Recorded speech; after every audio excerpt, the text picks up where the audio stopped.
95 yonib airbagga yonib qo'ygan. Shu holatda ustakalarimiz uchun bu endi hamma bilmagan ustakalarimiz bilib qo'yishsa zarar qilmaydi.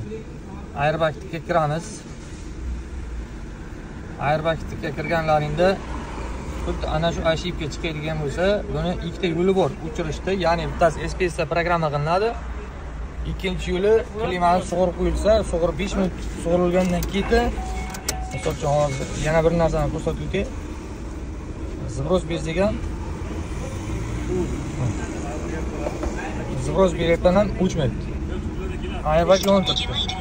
Klimani sug'urib var, sug'ur.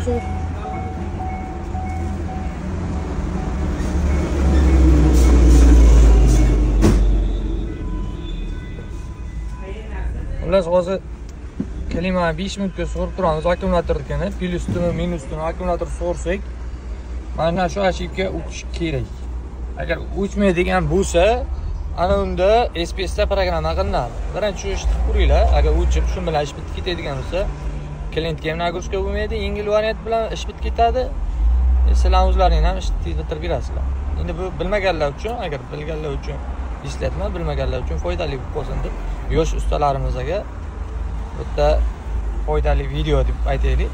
Hozir 5 minutlarga deb tursin. Ular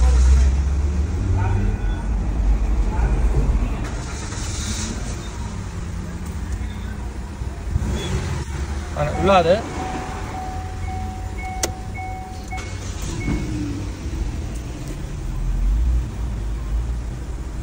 Ko'rdilaring, airbag o'zi sразу o'chdi. Bu yerda ham airbag o'chdi. Foydali bo'lib qoladi bu videomiz. Klientlar uchun ham, sizlar yangi chiqqan ustalar uchun ham foydali bo'lib qoladi. Agar shu holatda ham yana agar ko'p yurmasdan yonib qoladigan bo'lsa, SPS da bitta programma qilib yuboriladi.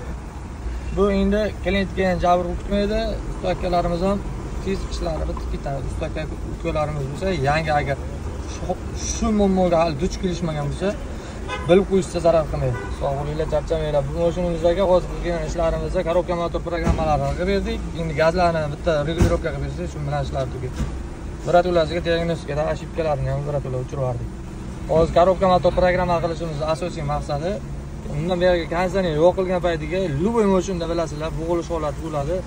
Hozirgi bizning programmada konditsioner yo'q qilganda ham mashinga 1% ham bo'g'ilish bermaydi. Ya'ni umuman bo'g'ilganini bilmaysizlar. Moji yengil yuradi. Bundan beri konditsioner yo'q qilishni xohlasalar ham xohlamasalar ham sekundda yo'q qiladi. Shu holatda bizning programmamiz ideal ishlab beradi akalar. Xizmatlar bo'yicha o'zimizga kelaverasiz.